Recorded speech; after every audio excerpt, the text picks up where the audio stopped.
Last अपन ने क्या किया था?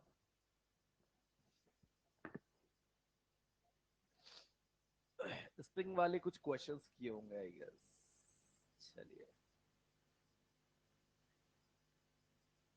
हाँ जी। तो कुछ थोड़ा बहुत जो भी डिस्कशन का हो वो तुरंत पूछ लो एक बार। ईएलपी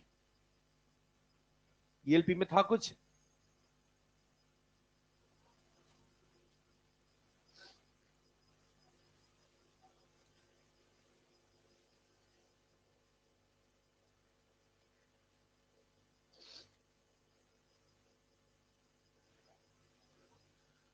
यार ईएलपी चुरा कौन लेता है यहाँ से यार? अरे अभी तो रख के गया था, मैं बात कर रहा हूँ पुरानी वाली की, वो तो नहीं रख के गया है ना। दिखाइए, जल्दी से दिखाओ बेटा, इधर देख।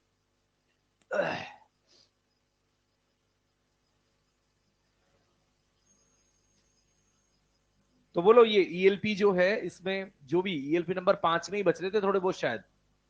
तो ईएलपी 5 में जो भी कोई बच रहा है सवाल,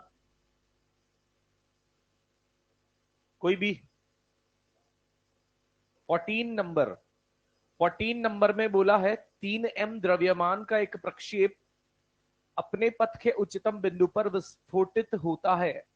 तो बहुत सिंपल चीज यहां से हमारे लिए रहेगी बेटे। हम ये प्रक्षेप बनाएंगे, 3m द्रव्यमान बनाएंगे, फटने के ठीक पहले उसका संवेग क्या लिखा जाएगा बेटा? 3m u cos थीटा आई कैप।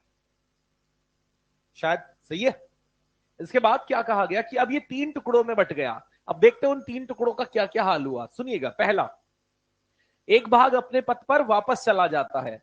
इसका मतलब अंतिम मोमेंटम में 3 टुकड़े, 3 बराबर एम एम एम के टुकड़े, उनमें से एक भाग क्या हुआ? अपने पथ पर वापस चला गया, यानी minus you cos theta I cap. मानते हैं? इसमें कहा कि दूसरा विराम में आ जाता है, यानी दूसरा एम द्रव्यमान तो क्या हो गया बेटा? विराम में आ गया। और फिर क्या कहा? यदि कोई विस्फोट नहीं हुआ तो परास 100 है, यानी ये आर बराबर 100 है। तो ये पूछ रहा है कि प्रक्षेप के बिंदु से, वहां मूल बिंदु से तीसरे भाग की अंततः जमीन पर, यानी तीसरा भाग थोड़ा आगे गिरता माना गया होगा ना बेटा, इसी के लिए अपन x3 जानना चाहते हैं। तो हमें यहां पर कह दिया प्लस, क्योंकि मुझे यहां वेग से, चलो कोई बात नहीं, मैं वेग से भी बता देता हूं। तो यहां पर मैं लिख दूंगा तीसरा द्रव्यमान m इंटू v3, और ये हो जाएगा एम यू, उसके बराबर करेंगे, उधर जाएगा उधर जाएगा तो हो जाएगा 4mu, और m से m कटेगा तो v3 बराबर 4u cos थीटा। यानी जो चीज यहां पर u cos थीटा से कितनी चलता? r/2। अभी 4u cos थीटा से कितनी चलेगा? r/2 का 4 गुना, r/2 का 4 गुना। और ये कितना है? r/2। तो यहां से ये कुल दूरी कितनी हो जाएगी? r/2 प्लस 2r, यानी 5r/2। आर का मान 100, तो 250 आ जाएगा। और एक मैंने सेंटर ऑफ मास वाला ही बताया था ना तरीका, XCOM, वहां से भी कर लेना। तो पहला जो यहां आ रहा है उसका एक्स निर्देशांक क्या हो जाएगा?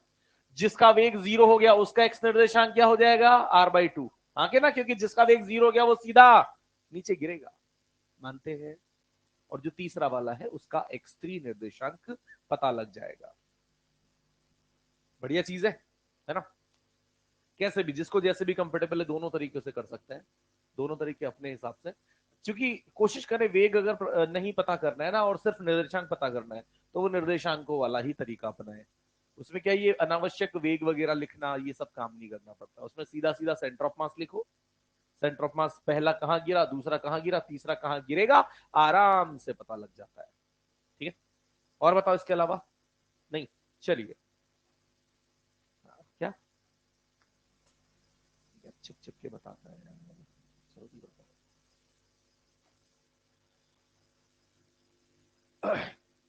इसमें बोला है एक मूल बिंदु से क्षितिज से v वेग से कण प्रक्षेपित किया गया। प्रक्षेप वक्र के उच्चतम बिंदु पर प्रक्षेप 2 टुकड़ों में बट गया।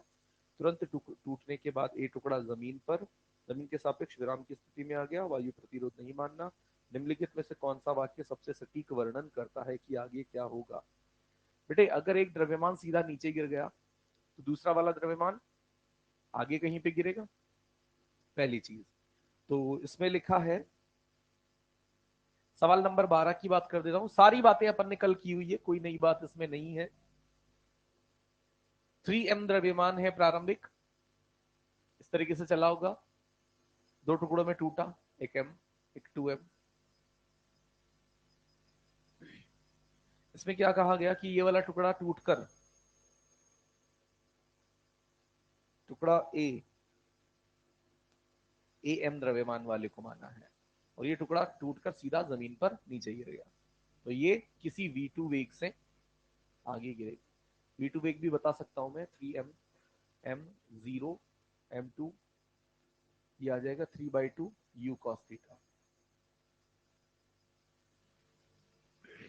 इस तरीके से वेग आ जाएगा, और ये डेफिनेटली थोड़ा सा आगे गिरेगा, और टुकड़ा बी वाला पहले जमीन से टकराएगा क्योंकि यह अधिक विशाल है ना। दोनों टुकड़ों की जमीन से ऊंचाई क्या है बेटा? दोनों टुकड़ों का ऊर्ध्वाधर दिशा में कोई वेग और ऊर्ध्वाधर दिशा में कोई वेग नहीं है। यहां पर जो वेग है क्षैतिज दिशा में है, तो ऊर्ध्वाधर दिशा में भी इसको कितनी ऊंचाई गिरना है, इसको भी कितनी ऊंचाई गिरना है।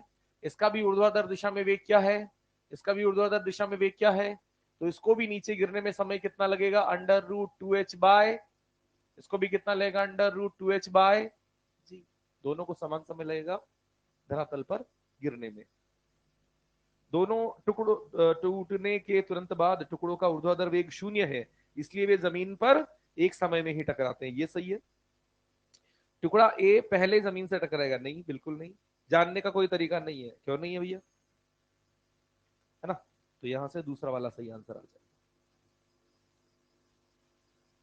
चलिए, मुझे आगे बढ़ लेते हैं, कोलिजन की हम बात कर लेते हैं। कोलिजन की प्रक्रिया, टक्कर, हिंदी में बोले तो संघट, इसमें होता क्या है बेटा, हम किन्हीं दो चीजों को एक दूसरे के समीप आते देखते हैं। सब लोग प्लीज ध्यान से सुन लेना। किन्हीं दो चीजों को हम एक दूसरे के समीप आते देखते हैं। जैसे ही वो दो चीजें समीप आती है, जैसे दो बॉलों की बात कर ले तो दो गेंदें एक दूसरे के समीप आती है, और गेंदें एक दूसरे के समीप आकर एक दूसरे से टच होती है। अभी मात्र मैंने बोला है टच होती है। जैसे ही वो एक दूसरे से टच होती है, उनके बीच में कौन सा बल लगने लगता है? अभिलंब प्रतिक्रिया बल। अरे हाँ, नॉर्मल रिएक्शन, संपर्क बल के कारण सतह से लंबवत लगने वाला बल ही अभिलंब प्रतिक्रिया बल कहलाता है। तो जैसे भी उनके अभिलंब होंगे, अभिलंब कहां होंगे? सतह से लंबवत। तो दो गेंदें हैं, तो दो गेंदें जब एक दूसरे की तरफ आएंगी तो वो दोनों गेंदें एक दूसरे से टच होंगी। टच होने के बाद वो दोनों एक दूसरे को पिचकाएंगी, दबाएंगी। सही, बिल्कुल वैसे ही जैसे हमने कल अंत में स्प्रिंग वाली सिचुएशन की बात की थी कि बेटे एक ये यहाँ पर U2 से जा रही है, हमने कहा था अगला डब्बा मान लो 10 मीटर पर सेकंड से जाता है, और पिछला डब्बा मान लिया 100 मीटर पर सेकंड से जाता है। तो तेजी से आने वाला ये गुटका क्या करेगा? इस स्प्रिंग को पहले दबाएगा। यहां स्प्रिंग दब रही है, उसी तरीके से जब हम दो गेंदों की बात करते हैं और जब वो दो गेंदें आपस में टकराने वाली होती हैं, टकराना शुरू करती है, तो वो गेंदें खुद पिचकती है। स्प्रिंग नहीं है यहां पर, दोनों गेंदें खुद पिचकती है। और जैसे जैसे जैसे वो दोनों गेंदों में से, हम जानते हैं दोनों एक दूसरे पर बल लगाना शुरू करती है ना बेटा। पिछली वाली पर बल, आगे थोड़ी ना लगेगा, पिछली वाली पर बल सतह से वस्तु की ओर अभिलंब प्रतिक्रिया बल लगता है, सतह से वस्तु की ओर, यानी आगे वाली गेंद पर आगे, पीछे वाली गेंद पर, तो पीछे वाली गेंद की स्पीड 100 से कम होने लगेगी, आगे वाली गेंद की स्पीड 100 से। पर जब तक पिछली वाली गेंद की रफ्तार क्या होगी? ज्यादा, तब तक ये गेंदों में विकृति बढ़ती जाएगी, बढ़ती जाएगी, बढ़ती जाएगी, जैसे स्प्रिंग में कंप्रेशन बढ़ता जाए। और कब तक ये बढ़ता रहेगा?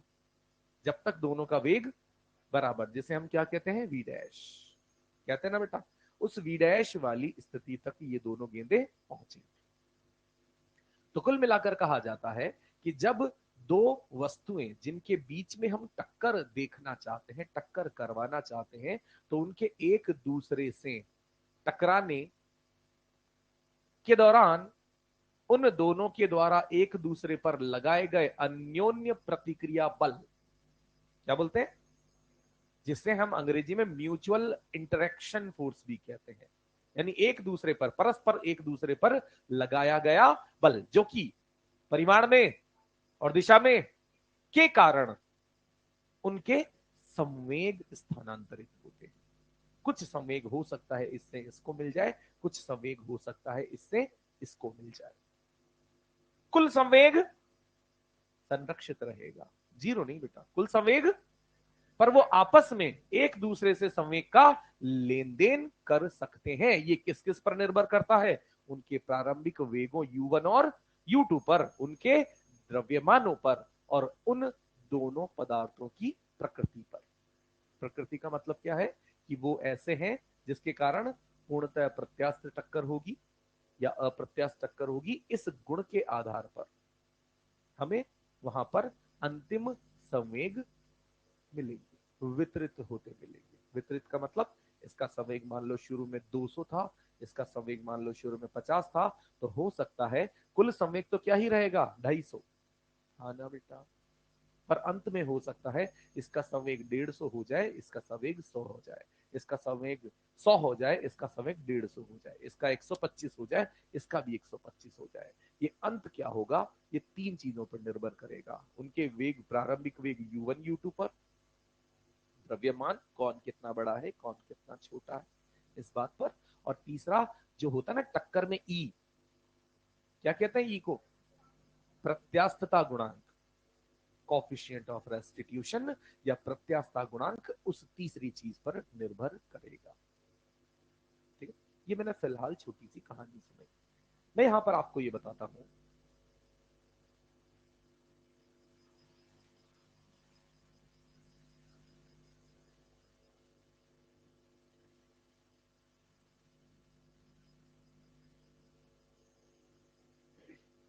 चलिए यहां पर अपन कुछ थ्योरेटिकल चीजें हैं और मैं अंडरलाइन कर दूंगा जो चीज आपको यहां पर,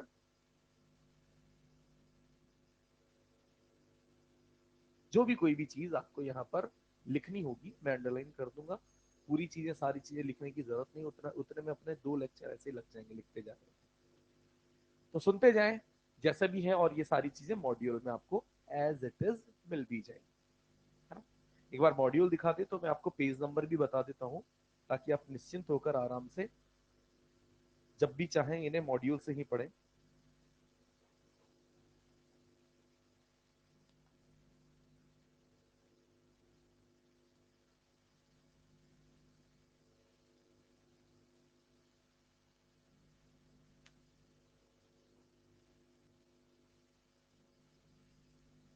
ऐसा जरूरत पड़नी नहीं चाहिए।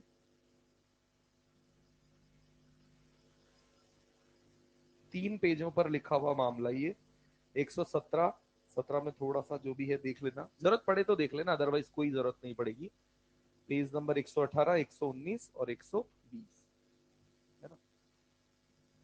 ऑल्दो जो आवश्यक, बहुत हमारे लिए जो काम की चीजें उनको लिखने का मैं पर्याप्त समय दूंगा, थोड़ा सा जल्दी लिख लेना जो भी मैं बोलूं। तो सुनिएगा बेटा, हम बात कर रहे हैं टक्कर या संघट्ट की। होता क्या है कि बहुत ही अल्प समय अंतराल, हम जानते हैं ना, जब कोई गेंद आती है एक बल्ले से टकराती है तो उनके टकराने का समय क्या होता है, बहुत अल्प। और आप जानते हैं जब गेंद बैट से टकराती है तो गेंद की शक्ल बिगड़ जाती है ना थोड़ी देर के लिए, थोड़ी देर के लिए, जितनी देर तक वो गेंद गोलाकार आकार में आती है, बल्ले से टकराती है तो ऐसी शक्ल हो जाती है जैसे तो रोने वाली है। और उस दौरान वो एक दूसरे पर क्या आरोपित करती है, बल। और बल आरोपित करने के कारण उस निकाय का कुल संवेग, क्योंकि बल तो आंतरिक बल है, तो निकाय का कुल संवेग तो संरक्षित रहता है, पर वो गेंद बल्ले को और बल्ला गेंद को आपस में क्या करता है, संवेग का आदान प्रदान करता है। ठीक है, तो यहां पर हम कहते हैं कि संघट्ट या टक्कर बहुत ही लघु समय अंतराल के दौरान वस्तुओं के मध्य हुई अन्योन्य क्रिया है। हमने कहा ना अन्योन्य, यानी म्यूचुअल इंटरेक्शन प्रोसेस, जिसके द्वारा वस्तुएं अपना संपूर्ण संवेग या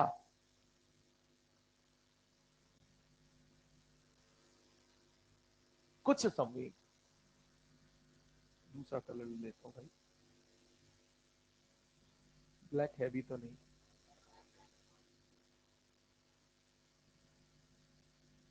या कुछ संवेग स्थानांतरित करती है, मतलब हो सकता है पूरा संवेग भी आदान प्रदान कर ले, हो सकता है पार्शियली भी वो कुछ संवेग का लेन देन कर ले। टक्कर के लिए दूसरी चीज यहां पर है, टक्कर के लिए भौतिक संपर्क आवश्यक नहीं है बेटा।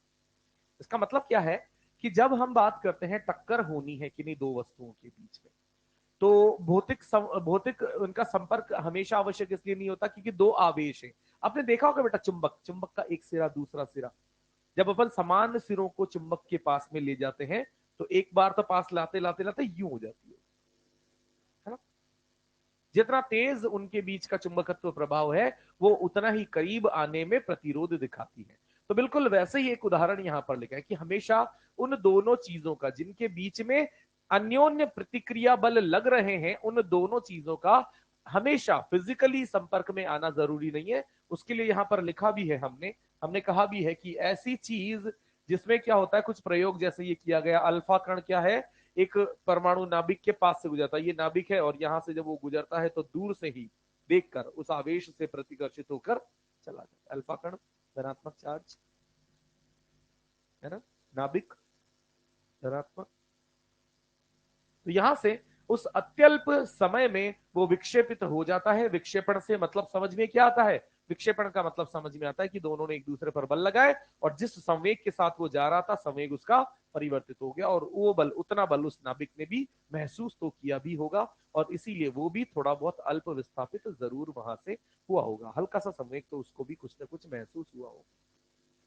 इस विक्षेपण का अर्थ है गति की दिशा में परिवर्तन या वेग में परिवर्तन। इस कण में, इस प्रक्रिया में कण एक दूसरे को स्पर्श नहीं करते। ठीक है बात।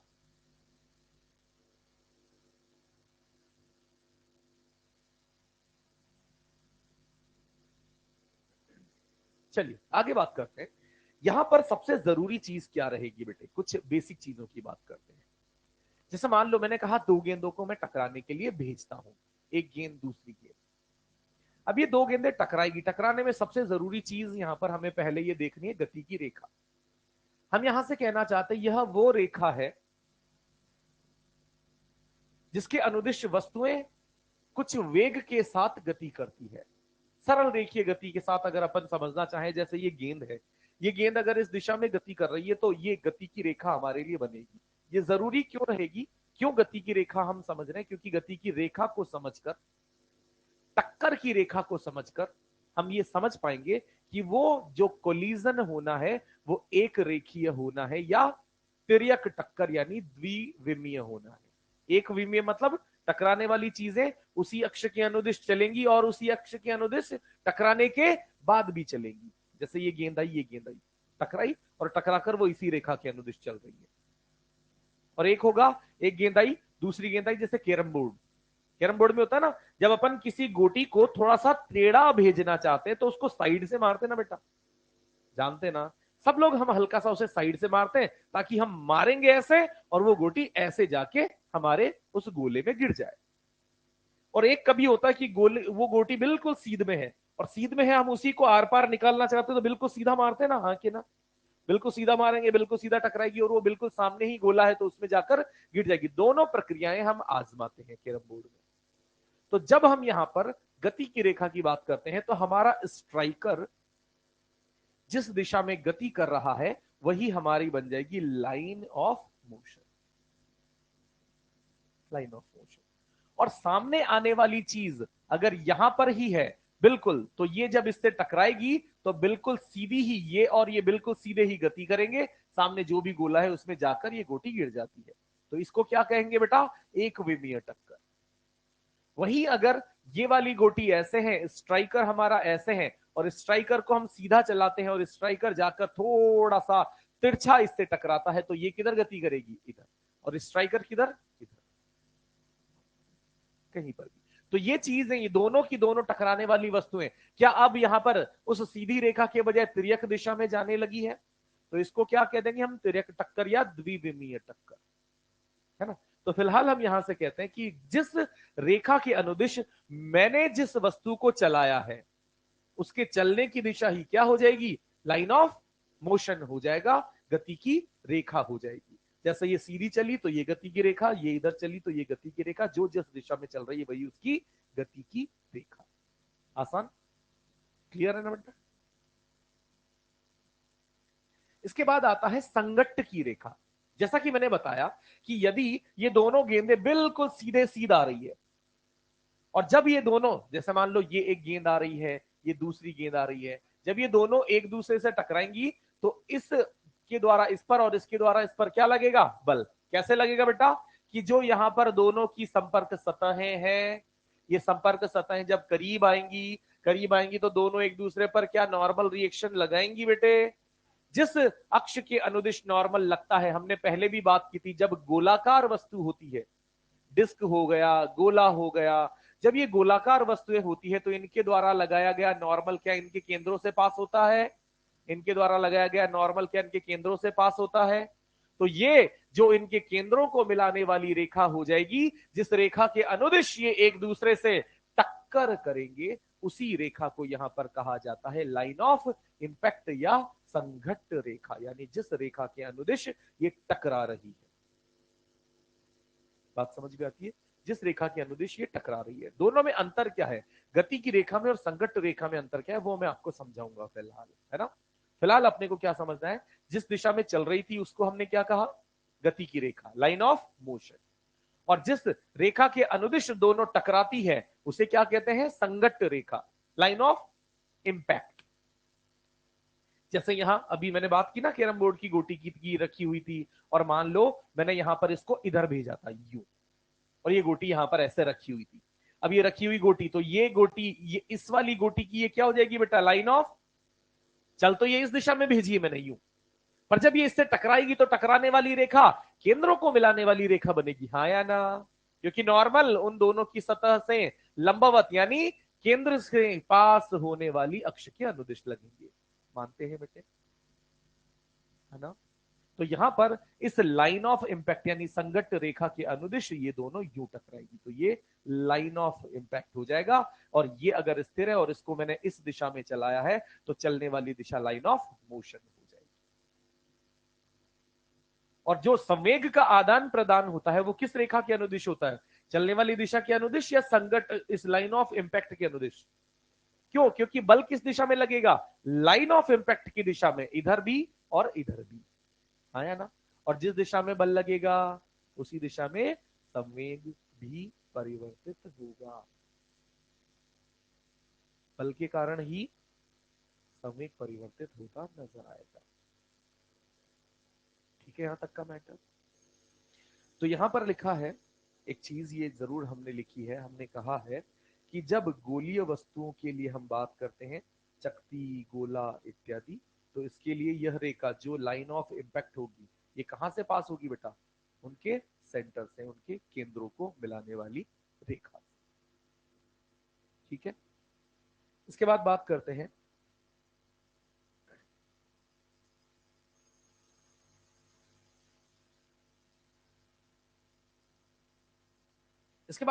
हैं कि जैसे कुछ उदाहरण ले लेते हैं।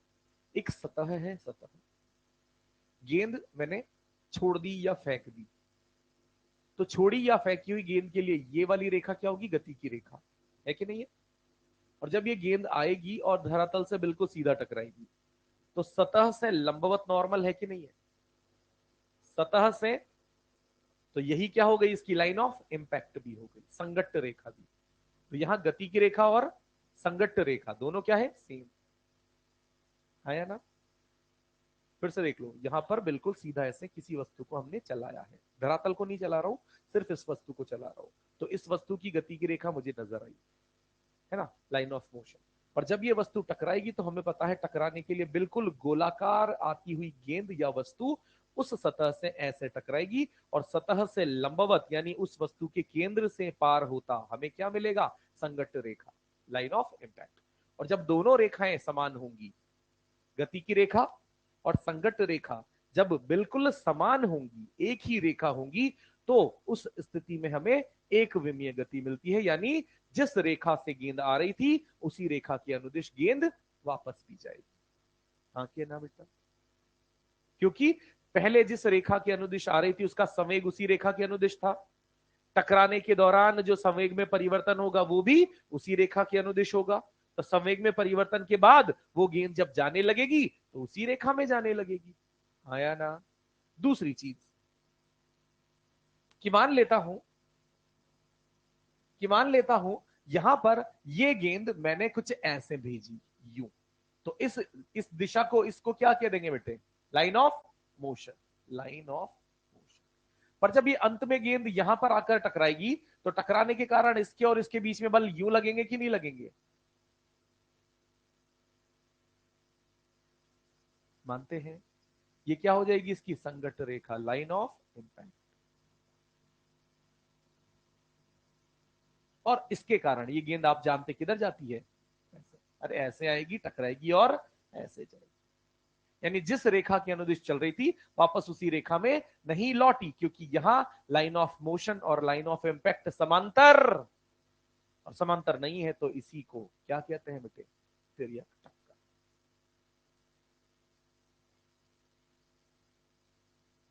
तिर्यक टक्कर। ठीक है मसला?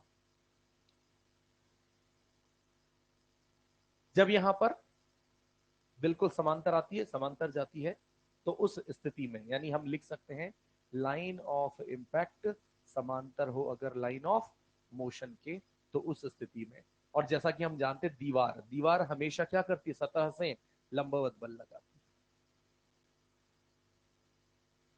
ठीक है यहां तक की बात?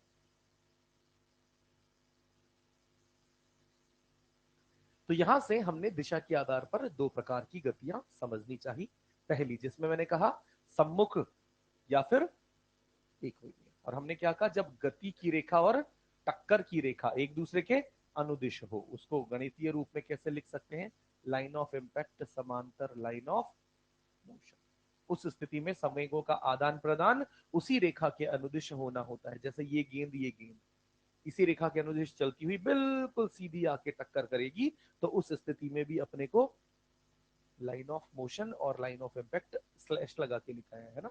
इसका मतलब है दोनों एक ही चीज है। यहां पर भी दोनों एक ही चीज है बिल्कुल। इसीलिए ये एक सम्मुख टक्कर या एक विमीय टक्कर। और ये थोड़ी तिर्यक टक्कर की बात की, कैरम बोर्ड वाला।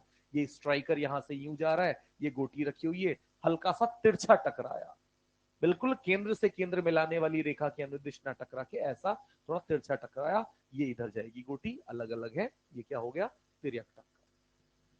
यहां तक की बातें वही रिपीटेड अपनी सेम चल रही है। तो अब अपन यहां पर अब एक एक करके पढ़ेंगे। सबसे पहले हम एक विमीय टक्कर या सम्मुख टक्कर की बात कर लेते हैं। यानी अब वो आड़ा तिरछा बाद में पढ़ेंगे, पहले सीधा सीधा। सीधा सीधा का मतलब समझ गए? ये दोनों को केंद्रों के मिलाने वाली रेखा और उसी रेखा के अनुदिश मुझे चलना है। फिर से समझाता हूं। ये और ये अगर इस रेखा के अनुदिश गति कर रहा होगा, ये अगर इस रेखा के अनुदिश कर रहा होगा, तो समझ रहे हैं कि ये दोनों कैसे टकराएंगे? ऐसे। और इनका इंपैक्ट वाली रेखा यूं आएगी कि नहीं आएगी? यानी ये तिर्यक टक्कर बनेगी। हमें क्या चाहिए बेटा? हमें चाहिए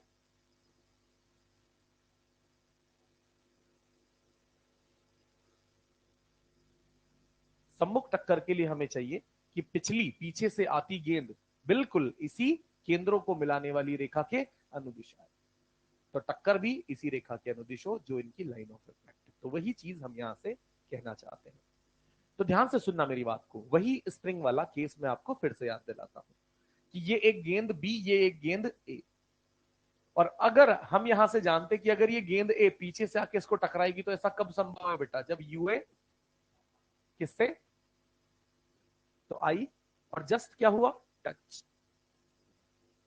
टच होने के बाद चूंकि यूए क्या है, तो यहां से ये इसको पिचकाएगा, पिचकाएगा, पिचकाएगा, पिचकाएगा, पिचकाएगा, और यहां से मैक्सिमम डिफॉर्मेशन तक ले आएगा। और जिस क्षण पर मैक्सिमम डिफॉर्मेशन होगी वहां पर दोनों का वेग सेम, जिसको यहां पर इसने यू बोला है। मैं चाहता हूं आप इसे क्या लिखें? P dash.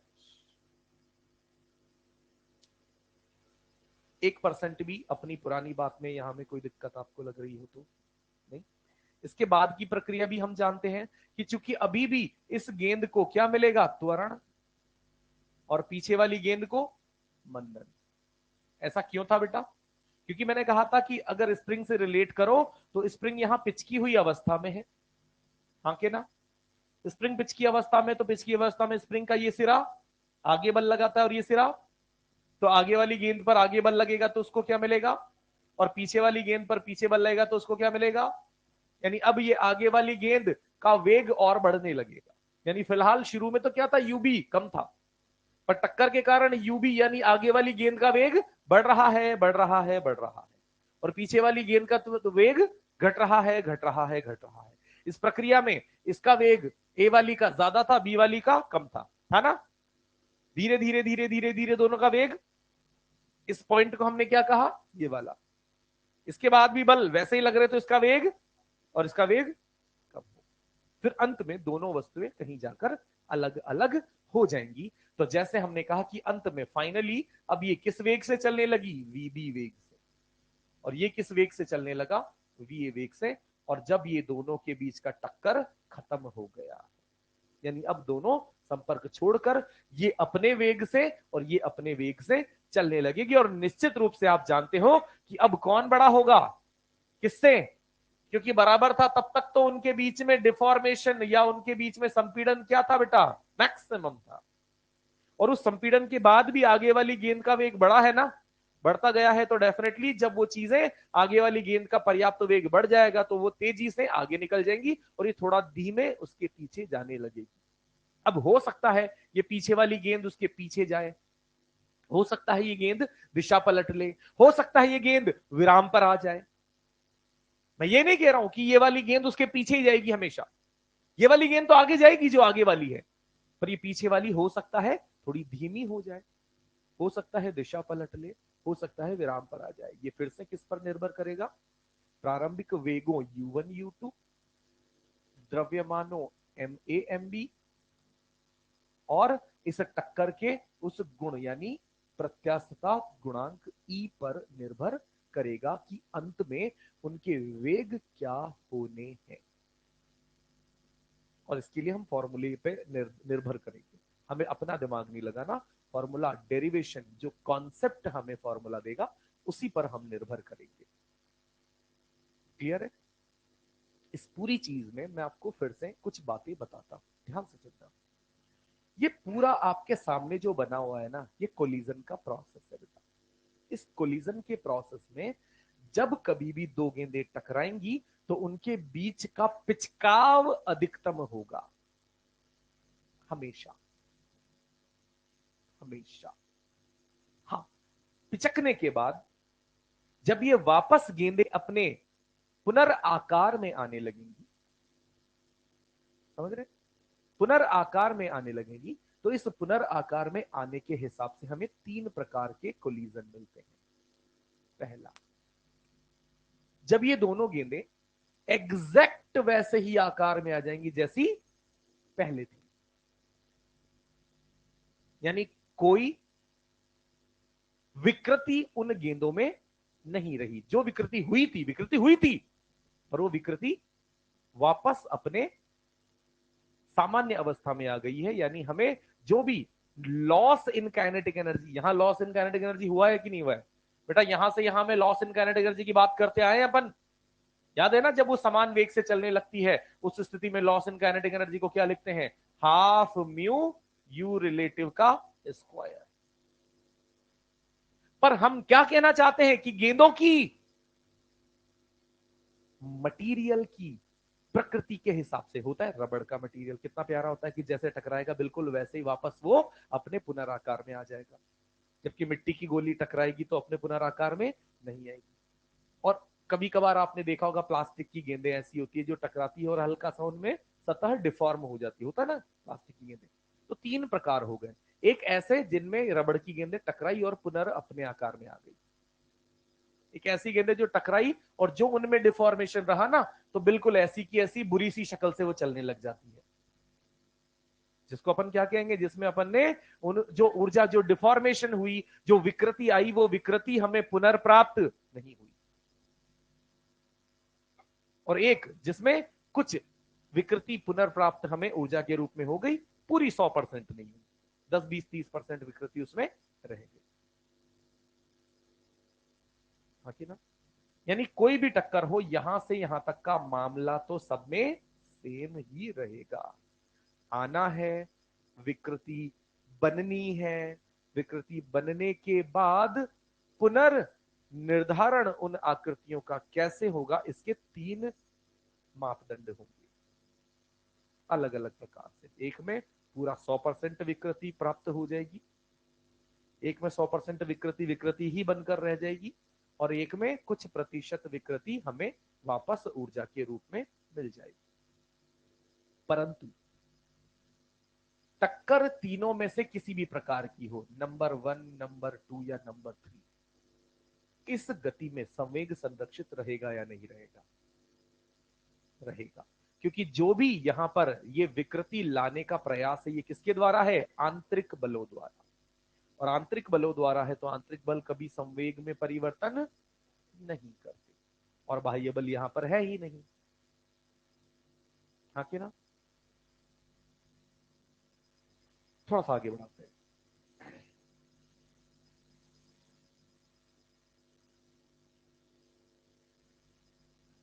तो निष्कर्ष यहां पर क्या है कि सभी प्रकार की टक्करों में दोनों गेंदों का जो निकाय हम मान रहे हैं, उसमें संवेग संरक्षण, रेखीय संवेग संरक्षण क्या रहेगा बेटा? संरक्षित रहेगा, क्योंकि टक्कर में जो बल भाग ले रहे हैं वो कैसे हैं? क्रिया प्रतिक्रिया बल है, अर्थात निकाय के आंतरिक बल। क्लियर है मैटर? निकाय के वो सिर्फ आंतरिक बल है। अब बात होती है, जैसा कि मैंने कहा कि 3 प्रकार की टक्करें बनेंगी। उन 3 प्रकार की टक्करों को परिभाषित करने के लिए हमें यहां पर एक गुणांक परिभाषित करना पड़ेगा, जिसको हम क्या कहते हैं? प्रत्यावस्थान गुणांक या प्रत्यास्था गुणांक भी कहते हैं इसको सिंपल। तो ये कोलिजन के इस फॉर्मूले में, इस कंडीशन में कैसे काम करता है, या इस गुणांक को हमने परिभाषित कैसे किया? तो बेटा समझिएगा कि यहां पर जैसा कि मैंने कहा 2 गेंदें हैं, इन 2 गेंदों में से इस पिछली वाली गेंद का वेग आगे वाली का ये आएगी, इसको डिफॉर्म करेगी, डिफॉर्म करके अंत में ये किसी VA और ये किसी VB वेग से गति करने लग जाएंगी। इन दोनों के बीच में जो हुआ वो आप सबने देखा ना, इस प्रारंभिक और इस अंतिम स्थिति के बीच में गेंदों को पिचकना भी पड़ा, वो सबने आपने देखा। हम यहां पर उसी पिचकने वाले बिंदु से पहले और उसके बाद की बात करेंगे, और यहां पर ये कहेंगे कि ई क्या है,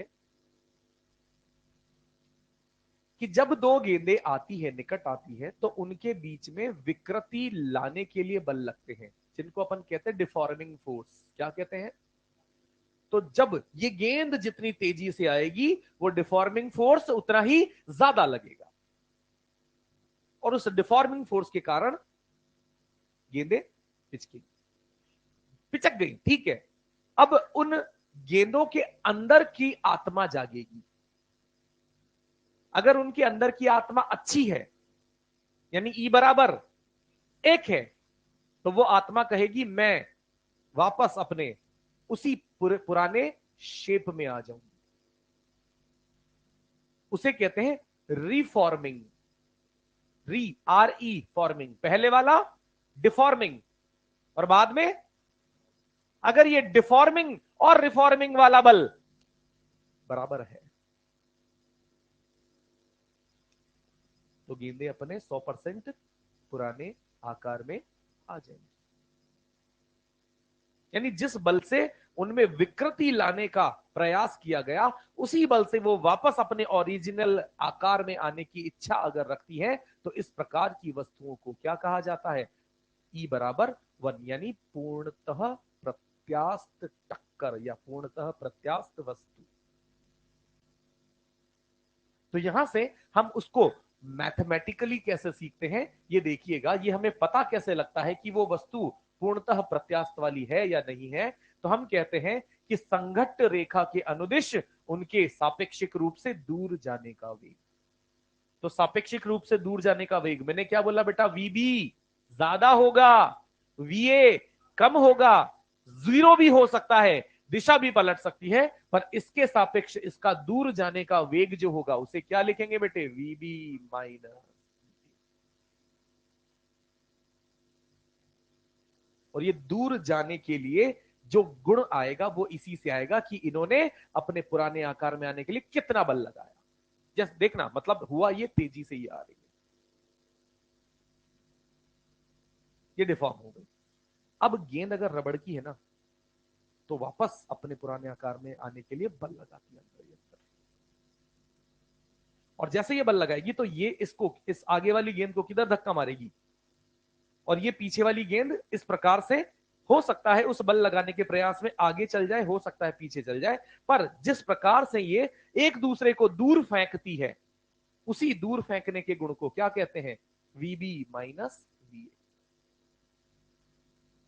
ये टक्कर के बाद की बात है, टक्कर के पहले, टक्कर के पहले ये जितनी तेजी से पास आती थी, यानी V A U A minus U B, U A minus, इसी को क्या कहते हैं, प्रत्यावस्थान गुणांक।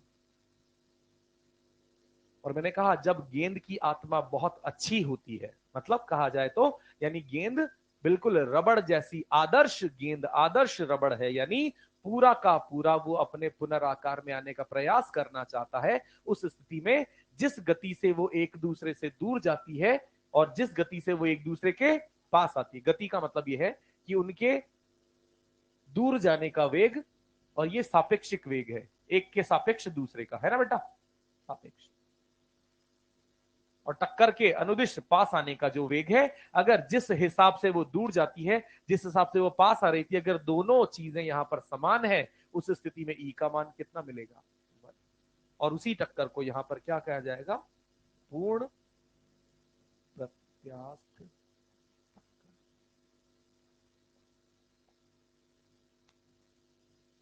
तो कुल मिलाकर ई की परिभाषा आपको याद रखनी है कि ई क्या है, टक्कर के बाद सापेक्षिक रूप से दूर जाने का वेग बटे टक्कर के पहले सापेक्षिक रूप से पास आने का वेग।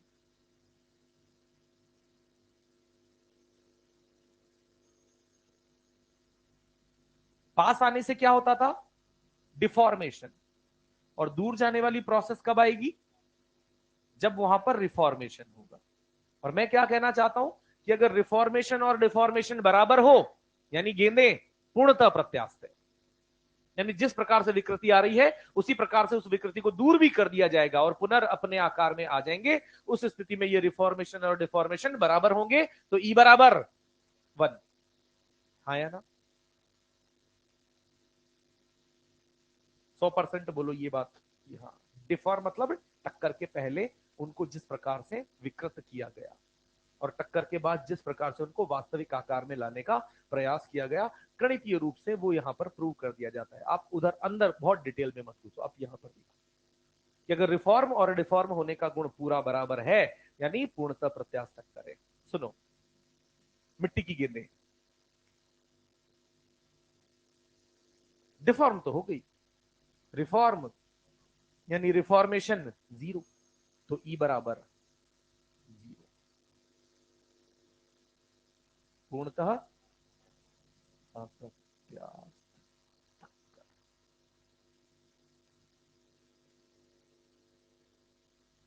मानते हैं? और तीसरा, थोड़ा सा बीच वाला मामला कि 100% डिफॉर्मेशन हुआ, 60% ही रिफॉर्म हुआ, 70% रिफॉर्म हुआ, 80% रिफॉर्म हुआ, और 10, 20, 30% विकृति रह गई। विकृति रह गई यानी रिफॉर्म होने का प्रयास उतना बेहतर नहीं हुआ। आगे ना, इसको कहते हैं अप्रत्यास्थ टक्कर।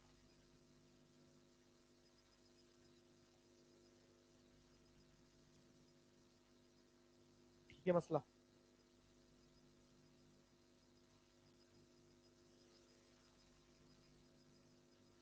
तो यही चीज एक बार अपन रिपीट कर लेते हैं ताकि पॉइंट टू पॉइंट सारी बातें सामने आ जाए कि पूर्णतः हाँ ठीक है। पूर्णतः अप्रत्यास्थ टक्कर में हमने क्या देखा कि रिफॉर्मेशन नहीं हुआ। रिफॉर्मेशन यानी दूर जाने के लिए उनमें कोई उत्साह नहीं है। और उस स्थिति में हम यहां पर क्या कह देते हैं, ई क्या हो जाएगा, मैं फिर से ई लिख देता हूं ताकि हमारे लिए चीजें समझना आसान हो जाए। दूर जाने के लिए वी, आगे वाली गेंद का हमने क्या माना है, वी बी, ठीक है, उसी हिसाब से लिखता हूं मैं, है ना, V B minus V A और U A minus U B, ये है, मैं फिर से लिख देता हूं रिफॉर्मेशन। और ये वाला मैं लिख देता हूं डिफॉर्मेशन।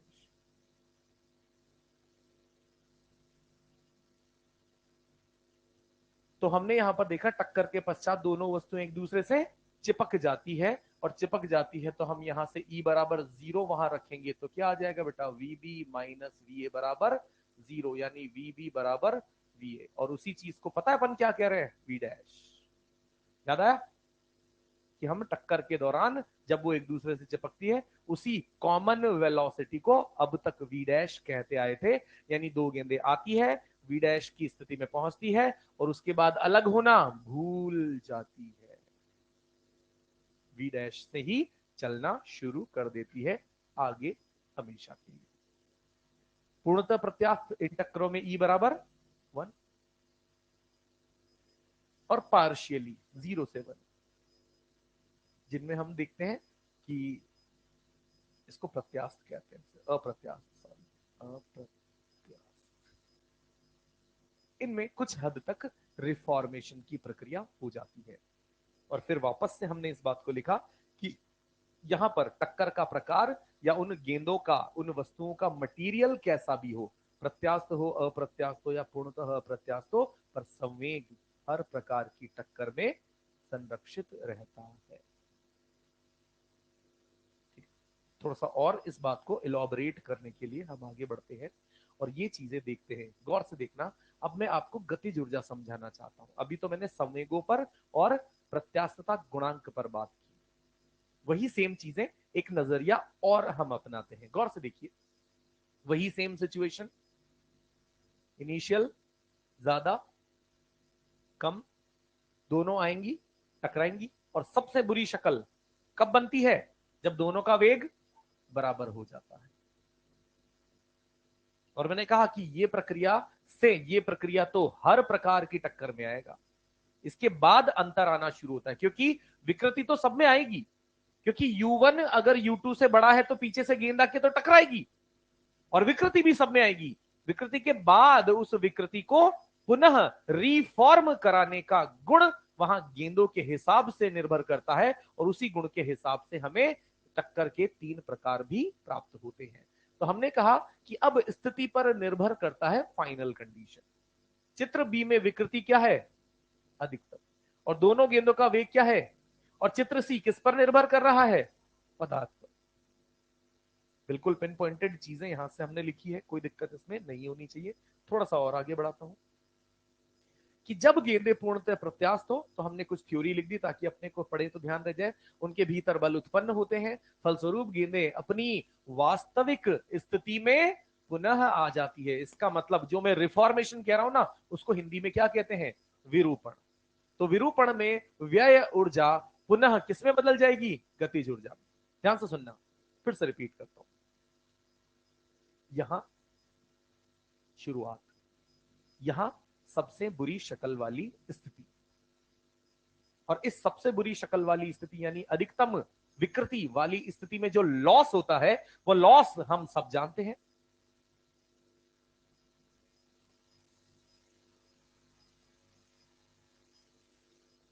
और इस लॉस के बाद हमने देखा कि अगर विरूपण का गुण 100% है तो क्या ये सारी जो भी लॉस यहां नजर आ रहा है ये पुनः हमें उस गतिज ऊर्जा में प्राप्त होता मिलेगा, हां के ना?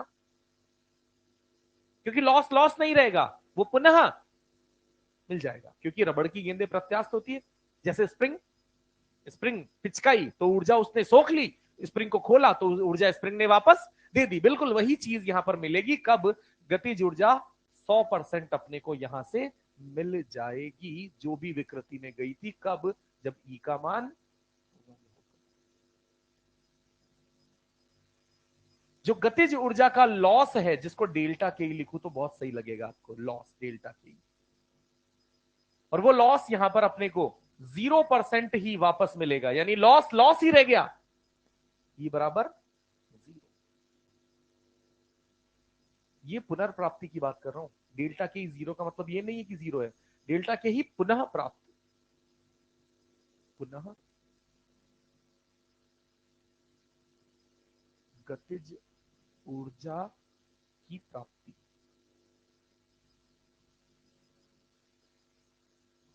0% वापस प्राप्त हो रही है तो 100% प्राप्त हो रही है तो प्रत्यास्थ। और जो यहां पर पुनः प्राप्ति अगर 0 से 100 के बीच में कुछ होती है तो ई, समझ रहे? तो यही चीज हम यहां से कहना चाह रहे हैं कि जब विरूपण में जो व्यय ऊर्जा है, जो डिफॉर्मेशन विरूपण, यानी जो अपन यहां पर वापस अपने पुनराकार में आना चाह रहे हैं, पुनः वो ऊर्जा किस में बदल जाएगी? गतिज ऊर्जा में बदल जाएगी। इस प्रकार की टक्कर को प्रत्यास्थ टक्कर कहते हैं। इस स्थिति में क्या क्या हुआ? पूर्णतः प्रत्यास्थ टक्कर में क्या क्या हो बेटा? ई बराबर सापेक्षिक रूप से दूर जाने का वेग, जिसको हमने क्या लिखा है? वीबी माइनस बराबर यूए माइनस, पता है ना क्यों? क्योंकि ई 1 हो गया और दोनों हिस्से यानी अंश और हर का मान बराबर हो गया। जो भी बल लग रहे हैं उन गेंदों में वो कैसे होंगे? इसीलिए पूरी की पूरी ऊर्जा मिल जाएगी। और यहां पर गतिज ऊर्जा संरक्षित रहती है टक्कर से पहले और टक्कर के दौरान गतिज ऊर्जा संरक्षित, क्योंकि टक्कर के दौरान विकृति आएगी। विकृति आती है तो वहां पर लॉस नजर आता है। मुद्दा यह है, वहां शुरुआत सब में सेम, यहां विकृति सब में सेम, विकृति सेम तो लॉस भी सेम। पर ये लॉस जब ई बराबर 1 होता है तो वापस से हमें गतिज ऊर्जा के रूप में मिल जाता है। तो वहां गतिज ऊर्जा और यहां गतिज ऊर्जा समान होगी कि नहीं होगी? पर इस प्रोसेस के बीच में कहीं पर गतिज ऊर्जा समान नहीं होगी। इसका कहने का मतलब क्या है? मैं इस लाइन को समझाता हूं, जरूरी है कि हमने कहा गतिज ऊर्जा संरक्षित रहती है। क्या टक्कर के पूरे समय में गतिज ऊर्जा संरक्षित है? टक्कर के स्टेप ए और स्टेप सी में संरक्षित है। बी में गतिज ऊर्जा में नुकसान है, जो किसमें नजर आ रहा है? उस विकृति के रूप में नजर आ रहा है। टक्कर के पहले ए और अंतिम स्थिति सी में भी क्यों संरक्षित है? क्योंकि ये पूर्णतः प्रत्यास्थ टक्कर।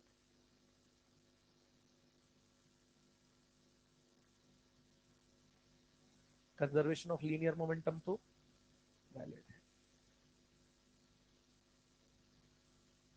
जब गेंदे पूर्णतः अप्रत्यास्थ हो, सही है। तो लिखा है चित्र बी के बाद, गेंदे अपनी वास्तविक अवस्था में लौटने की प्रवृत्ति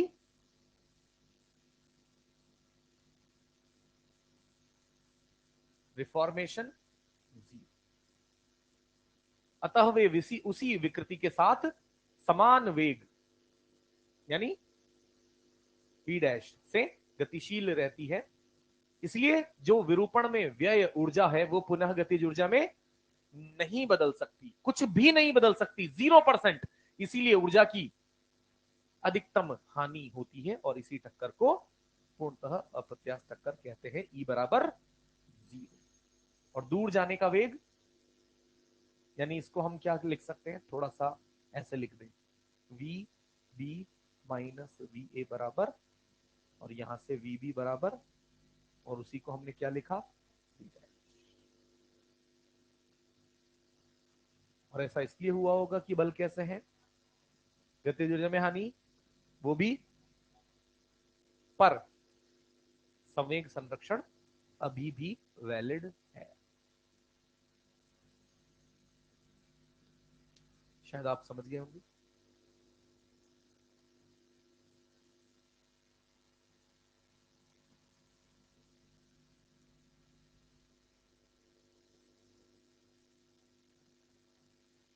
ये ई का मान 1 से छोटा है। अगर ई का मान 1 से छोटा है तो अंश और हर में से कौन बड़ा होगा? नीचे वाला, तभी तो वो अनुपात 1 से कम है।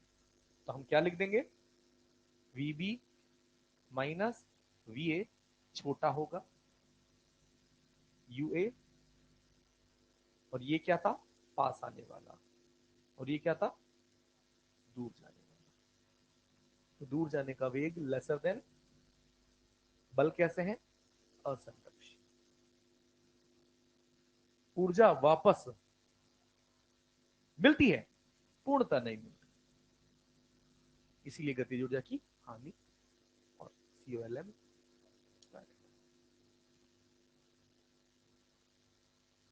पढ़ लें इसे एक बार और समझें, ये लाइन जरूर ध्यान से पढ़ें।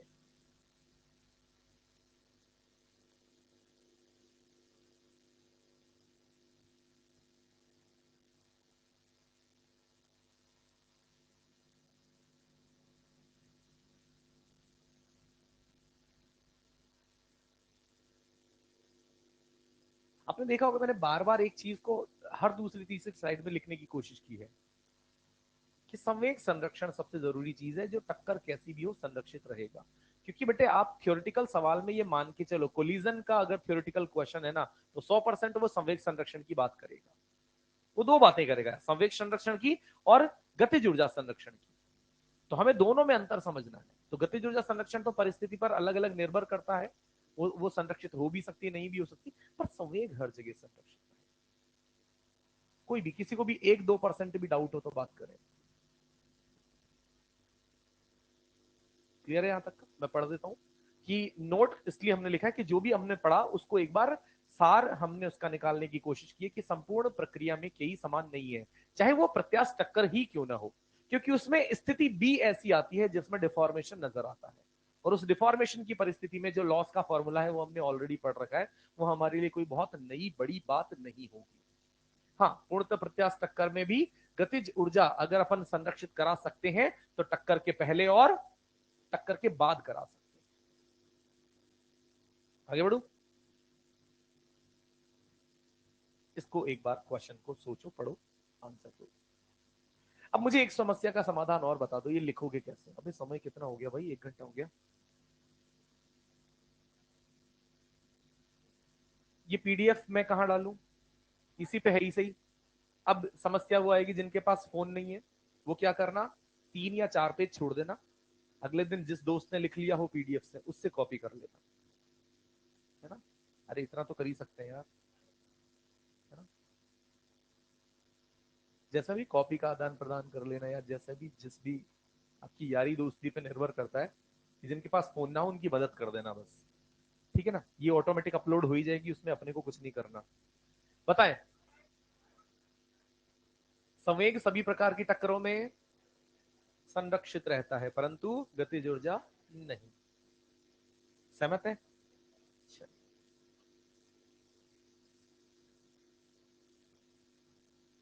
हाँ, पूछना हो तो पूछो भाई, अभी तो अपने घर में ये माल, कोई दिक्कत नहीं है। चलो आगे देख लेते हैं। तो अब आती है इस सम्मुख टक्कर या एक विमीय टक्कर की गणित, और मैं शायद इसीलिए पिछला प्लेटफॉर्म तैयार कर रहा था ताकि मैं इस चीज को समझा सकूं। ध्यान से देखना, क्या यहां पर हमें करना है, वापस से वही बात है। अब यूए यूबी से हटके अपन U1 U2 पे बात करेंगे, वो AB वाला ना थोड़ा सा अलग रहेगा मैटर। अब अपन U1 U2 पुरानी वाली उस चीज पर आ जाएंगे। पहली गेंद U1, कौन बड़ा होना चाहिए टकराने के लिए, ये दो लाइनों का मतलब है इसके बीच में कुछ कुछ हुआ, फिर अंत। V यानी फाइनल, U यानी इनिशियल। गेंद एक, गेंद दो।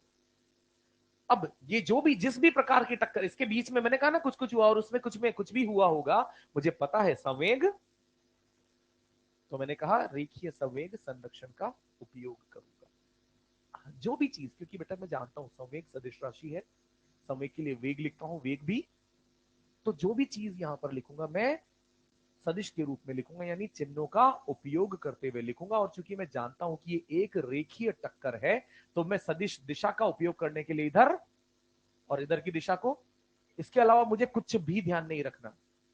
आप बिल्कुल बेफिक्रे की तरह काम कर सकते हैं, बस आपको ये दिशा का ध्यान रखना है कि जो सदिश जो इधर है वो पॉजिटिव, जो इधर है वो नेगेटिव। आंसर अपने आप आपके पास सही आ जाएगा। उसे पॉजिटिव आना है या नेगेटिव आना है या जीरो आना है, आपको आंसर की टेंशन नहीं लेनी। आप जो फॉर्मूला लगा रहे हो ना, आपको उसकी चिंता करनी है बस। तो ठीक है, समीक संरक्षण 100% वैलिड है ना, लिख दिया बेटे।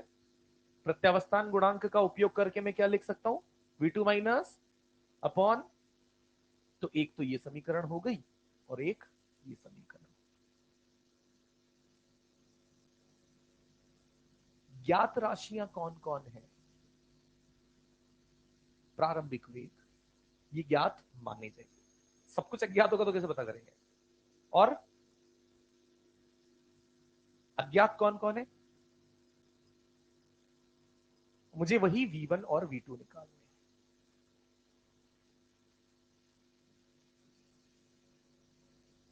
ठीक है, और दो समीकरण हैं, दो अज्ञात हैं, सॉल्व कर लेंगे। पूरा डेरिवेशन में आपको नहीं बताऊंगा, उसमें समय ज्यादा नहीं का मतलब कुछ भी नहीं है। हम टू दी पॉइंट आते हैं, गौर से सुनिएगा। इसका तरीका क्या रहता है, सबसे पहला काम आप क्या करेंगे, क्या ये दो गेंदें जो पहले से चलकर आ रही है, इनका संवेग संरक्षित है, इनके द्रव्यमान केंद्र का वेग निकालेंगे। क्या निकालेंगे, द्रव्यमान केंद्र का वेग क्या होगा बेटा बोलो, m1, क्योंकि हम m1 भी जानते हैं u1 भी जानते हैं, plus m2 upon m1 plus, ये हमारी हर सवाल की पहली स्टेप होगी। और इस पहली स्टेप को हम 15 सेकंड 10 सेकंड के अंदर कर लें, पहली स्टेप। फिर उसके बाद आपको ये फॉर्मूले याद रखने हैं। मैं COM को, चलो COM ही लिख लेते हैं। ये हो गया हमारे लिए इस वाली गेंद V1 का, इस वाली गेंद का वेग V1। क्या ई पता होगा, क्या सबसे पहली स्टेप हमेशा VCOM की रहेगी जो आप निकाल चुके हैं। फिर से ई लिखेंगे जो दिया होगा सवाल में, और U1 यानी उसी गेंद का जिसका आप वेग निकाल रहे हैं, उसी गेंद का प्रारंभिक वेग।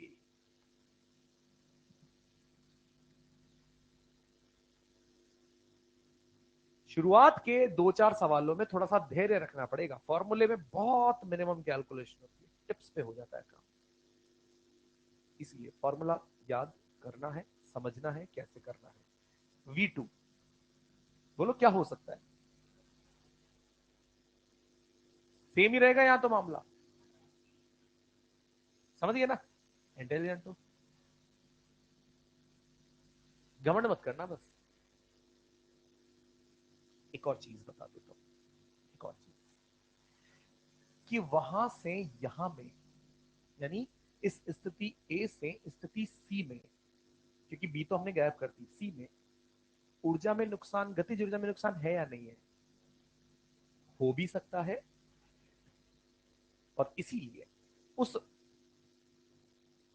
ए से सी में गतिज ऊर्जा में लॉस का formula half mu you relative का स्क्वायर 1 - ई। मतलब मुझे कुछ नया फॉर्मूला याद ही नहीं करना, मैं एक बार इसके सिर पर बैठ गया बेताल की तरह, और मेरे सारे काम इसी से हो रहे हैं। और आप देखो यहां पर जब पूर्णतः प्रत्यास्थ टक्कर होगी तो ई का मान, अरे 1, पूर्णतः प्रत्यास्थ, सुनो तो सही मेरी बात को, पूर्णतः प्रत्यास्थ टक्कर होगी तो ई का मान 1 - 1, यानी कोई लॉस। पूर्णतः अप्रत्यास्थ ई का मान वही आ गया पुराना फॉर्मूला। और जब 50-50 वाला मामला, यानी अप्रत्यास्थ टक्कर जिसमें 10-20-30% लॉस होगा, वो इजीली इससे निकल जाएगा। बोलो कोई कठिनाई हो तो, है ना। ये लिखे कॉपी में, यहां से, यहां से ये थ्योरी व्योरी छोड़ देना, चित्र बनाना, ये दो लिखना और फॉर्मूले लिखना तुरंत। इसके पहले आप छोड़ दो यार, सेफ साइड लेके मेरे हिसाब से 4 पेज छोड़ दो। वो 2 में काम हो जाए तो ठीक है, हटा देना एक पन्ना, खा जाना फाड़ के। 3 में हो जाए तो कुछ कर लेना उस जगह में, देख लेना मतलब। तू तो 6 छोड़ दे।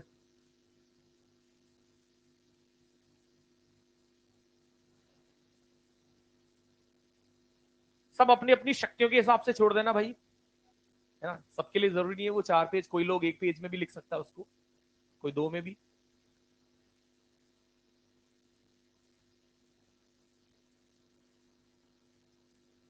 19 स्लाइड है मेरे हिसाब से, ऑन एन एवरेज एक बच्चा 1 पेज में 3 स्लाइड लिख सकता है। तो 19 स्लाइड के हिसाब से कुछ 4 भी लिख सकते हैं, 4 भी हो जाता है, क्योंकि कुछ चीजें तो रिपीटेड है ना बार बार, तो उनको बार बार नहीं लिखना। एक बार जैसे भी आपको समझ आए वैसे लिखना, 4 पेज पर्याप्त है। फटाफट से लिख लो ये। मजा नहीं आया पर यार, मुझे लग रहा था कि ये काम आधे घंटे में हो जाएगा।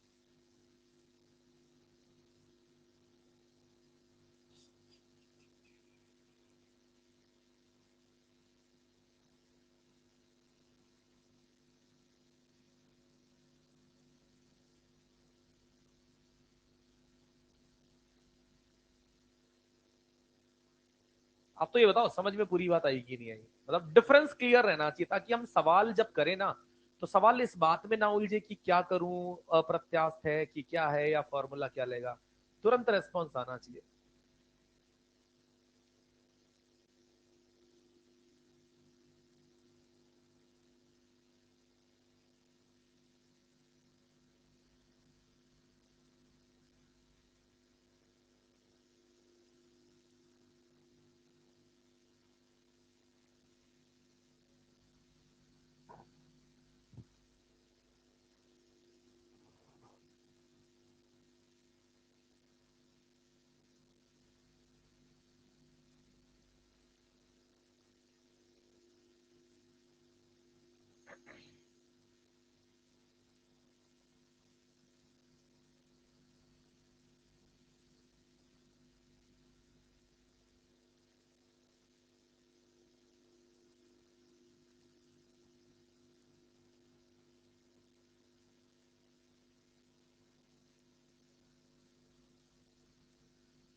यार ये इस तरफ की जनता ना बहुत ज्यादा इरेगुलर है।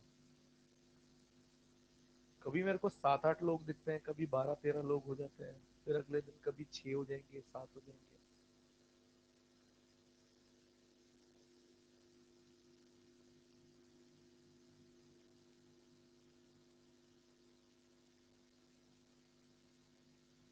रेगुलर रहे बेटे।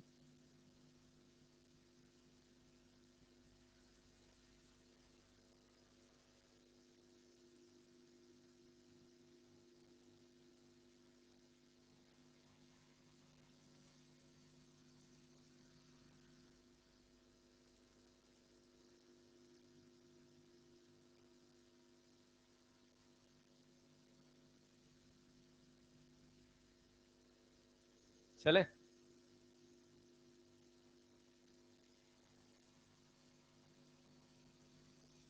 कहाँ पूछने वाले गधे हैं, कहाँ चलने के लिए आए हो ये बताओ, यहीं बैठने के लिए आए हो या अंत कहीं चाहते हो, जाना चाहते हो ना आगे।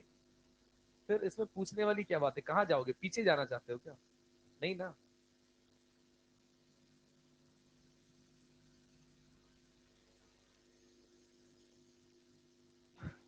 बढ़ाओ।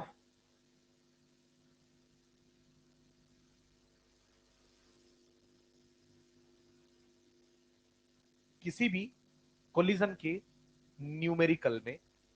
ये हमारी पहली स्टेप रहेगी। इसमें कोई मिस्टेक नहीं होनी चाहिए। ये जो भी सेंटर ऑफ मास निकालने की प्रक्रिया है, ये टक्कर के पहले ही निकाल लेंगे, क्योंकि मुझे पता है टक्कर के बाद भी द्रव्यमान केंद्र का वेग वही रहेगा। अरे हाँ, क्यों?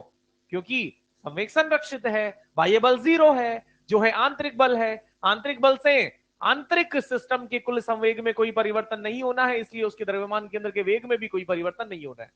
तो ये मत पूछना, ये मत सोचना कि सर द्रव्यमान केंद्र का वेग पहले निकालना है बाद में निकालना है, बाद में तो बदल जाएगा। नहीं बदलेगा, टक्कर के पहले जो था द्रव्यमान केंद्र का वेग वही रहेगा। इसीलिए हमने इस प्यारी सी चीज को यहां पर उपयोग में लिया, फॉर्मूले। चलिए,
दोनों का पॉजिटिव।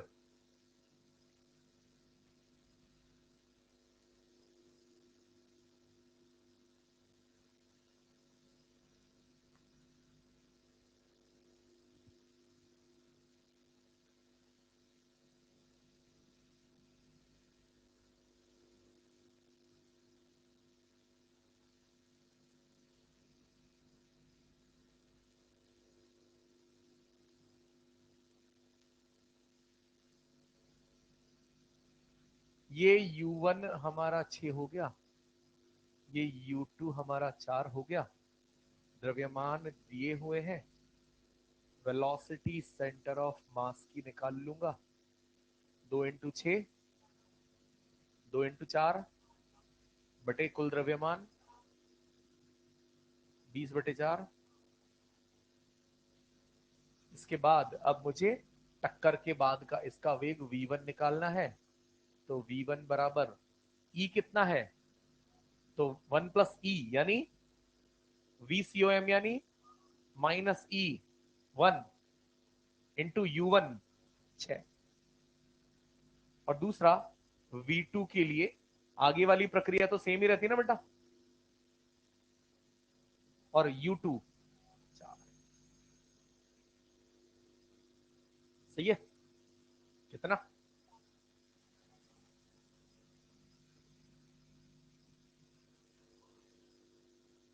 इसमें अगर मैं पूछ लूं गतिज ऊर्जा में हानि तो कितनी बोल दोगे? क्योंकि E बराबर,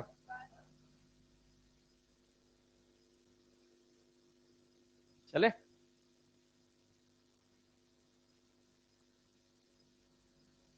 सवाल सुनना। सवाल 3 बार सॉल्व करना है। पहली, एक बार E बराबर 1 के लिए, एक बार 1/2 के लिए, और एक बार 0 के लिए।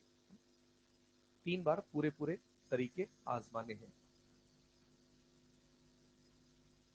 पर हाँ, तीनों स्थितियों में द्रव्यमान केंद्र का वेग सेम ही रहेगा, टक्कर कैसी भी हो। तो द्रव्यमान केंद्र का वेग तो एक बार निकाल लो।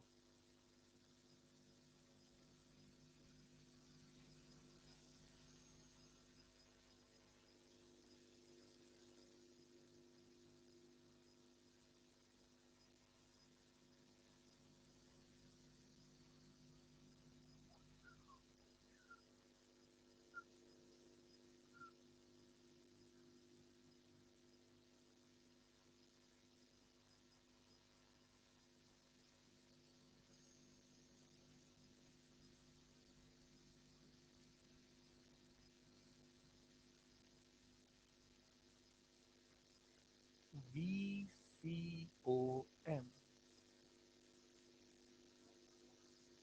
ये हो जाएगा प्लस का 4 और माइनस का 12 बटे 4 -2।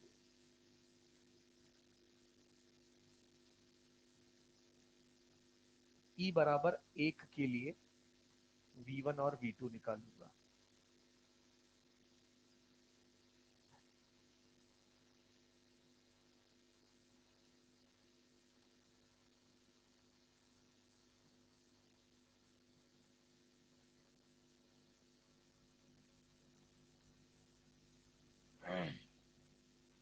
तो फॉर्मूले में हम सब जानते हैं, बिना फॉर्मूला लिखे सीधा बात करूंगा। 1 प्लस ई यानी 2 गुणा -2 -1, और V2 के लिए सेम 2 गुणा -2 -1।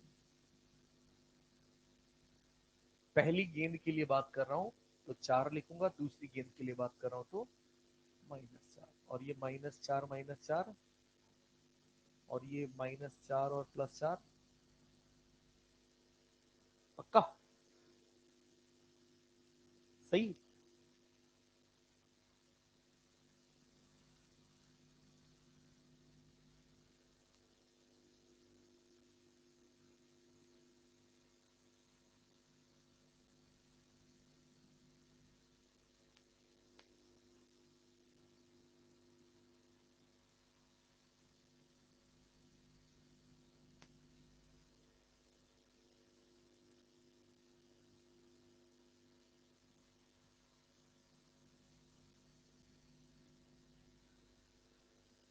बेटे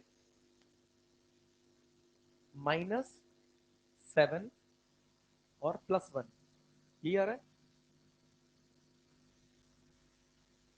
-7 और, भाई खुल गई नींद? नाश्ता करके आया नहीं आया? हाँ नहीं, फिर लेट आया, 10 मिनट और लेट आ जाता, नाश्ता तो करके आता यार।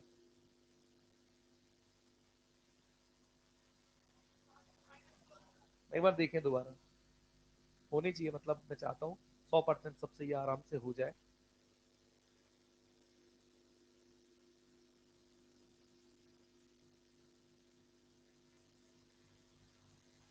तो क्या लिखूंगा बेटे? सबसे पहले 1 + E, और सब जानते हैं 1 + E यानी 3/2, पक्का। और VCOM -2,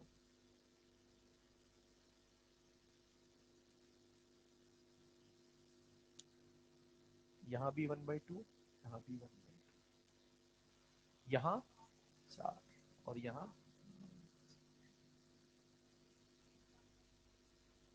तो ये 2 से -3 और -2 -5, और -3 और +2 -1।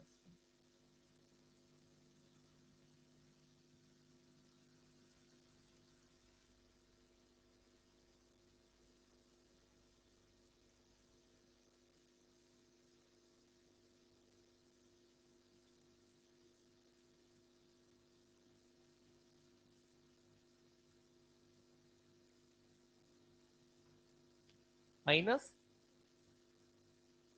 और ये भी नहीं करें तो और बढ़िया चीज पता है ना, कि जब E बराबर 0 होता है तो क्या दोनों गेंदें टक्कर के बाद एक साथ चलती है, और टक्कर के बाद दोनों गेंदें एक साथ चलती है तो वो इसी से चलेंगी। दो गेंदें एक बन गई, और एक ही द्रव्यमान केंद्र है, तो आंसर क्या ही आना चाहिए? नहीं,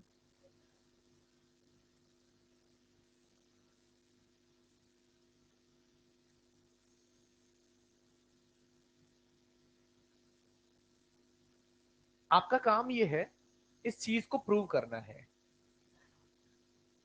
थोड़ा जल्दी से।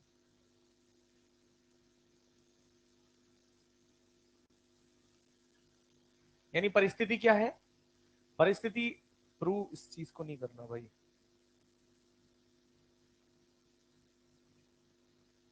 प्रूव इस चीज को करना।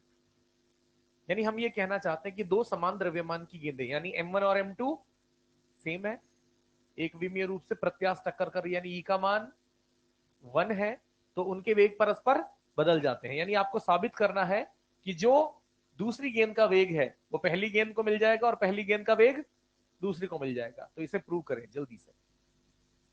यानी स्थिति में बना देता हूं, किसी को लगता है कि क्या है, हमें तो समझ ही नहीं आता कुछ भी, हम तो ढोलक है। तो उनको मैं बता देता हूं, ये U1 है, ये U2 है, E बराबर 1 है।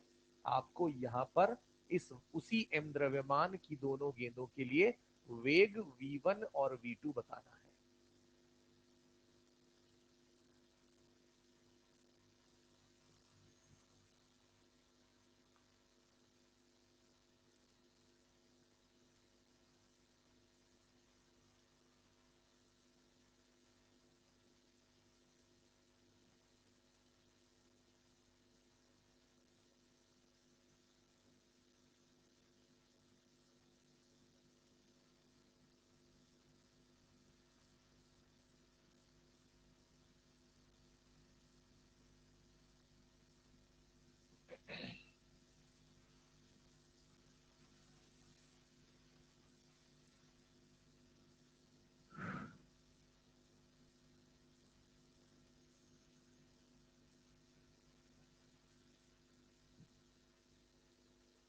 सबसे पहले क्या निकालना है, VCOM।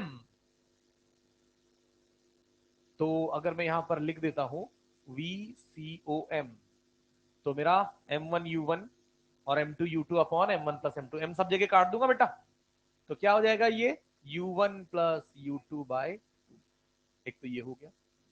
अब जब मुझे यहां से क्या लिखना होता है, V1, तो हम क्या लिखते हैं, 1 प्लस E यानी 2।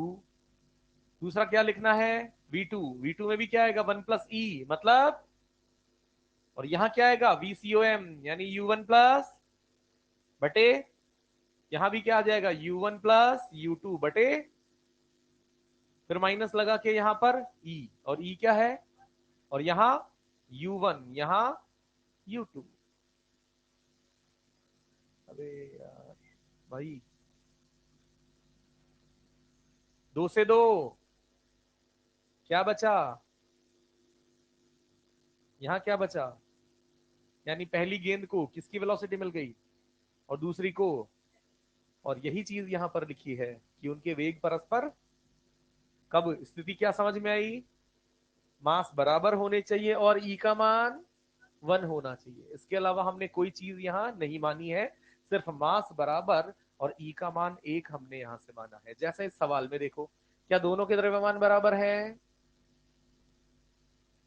ई 1 है, इसका वेग +4 है ना, तो टक्कर के बाद इसको क्या मिलेगा, -1, और इसको क्या मिलेगा, इस वाली को 4। अरे इस वाली को ये वेग मिल जाएगा, इस वाली को, संतुष्ट है, याद रहेगा, स्थिति के साथ याद रहेगा। ठीक है, पीडीएफ मिली जाएगी, तो उसमें से आप चाहे तो नोट करके लिख भी लेना, तो बढ़िया। जैसे एक और सवाल दिखा दूं, ऐसा नहीं है कि सिर्फ इसी सवाल में जादू टोना किया है, इसमें भी ध्यान दो। क्या दोनों के द्रव्यमान बराबर है, क्या E1 है, क्या हमारे आंसर वही आए हैं, ए वाले की वेग कितनी आई है और बी वाले की 6, अल्टा पलटी हो, बढ़िया होमवर्क।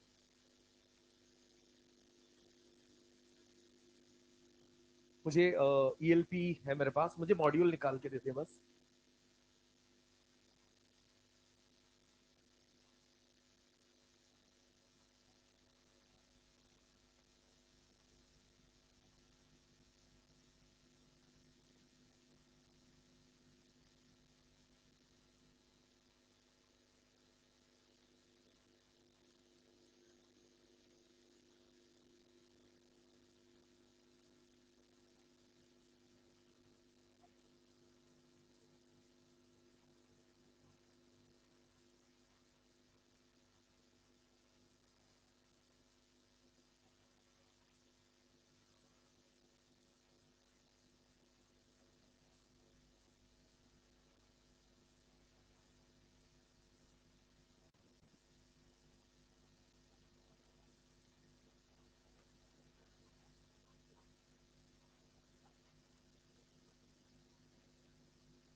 ईएलपी 1 में सवाल नंबर 1 से 6,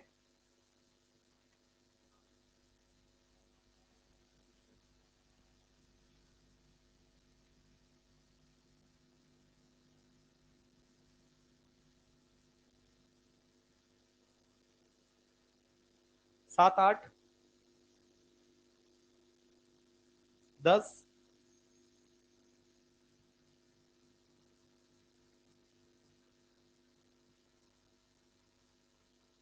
11, 12,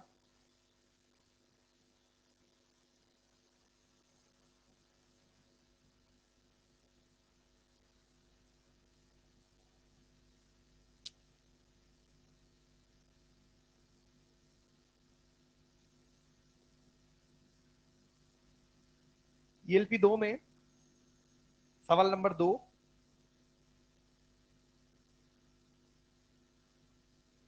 4,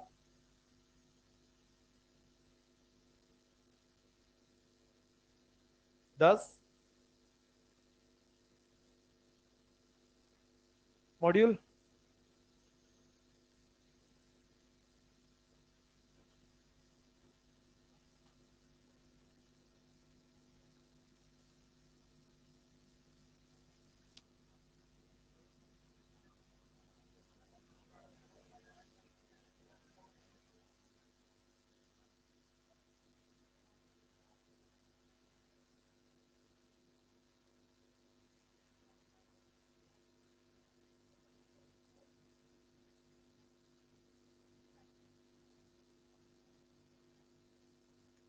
इसमें आप करना 37 से 55 तक वाला सेक्शन जो है ना, ये पूरा 37 से 55, जिसमें सम्मुख टक्कर, प्रत्यास्थ टक्कर, अप्रत्यास्थ टक्कर, जो आज अपन ने पढ़ा है ना।